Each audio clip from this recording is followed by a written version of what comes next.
Ito ang GMA Regional TV News. May init na balita mula sa Luzon, hatid ng GMA Regional TV. Hulikam ang pagtugi sa isang nakarnap na sasakyan sa San Fernando, Pampanga. Chris, nahuli ba ang mga suspect? Oo, Connie. Nahuli rin sila matapos mahabol ng mga otoridad. Naipit kasi sila sa traffic sa Jose Abad Santos Avenue sa Barangay Dolores. Ayon sa investigasyon, bumaba sa SUV ang may-ari nito para magpa-car wash. Ilang saglit pa, nakita na lang niya na umaatras ang kanyang sasakyan.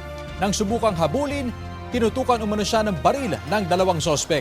Sabi ng mga pulis, sinabi ng mga sospek na miyembro sila ng isang financing group at inutusang kunin ang sasakyan dahil hindi raw roon nababayaran.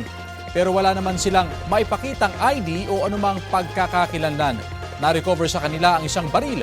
Patong-patong na reklamo ang kakaharapin ng mga sospek, kabilang na ang carnapping at paglabag sa election gun ban. Walang pahayag ang mga sospek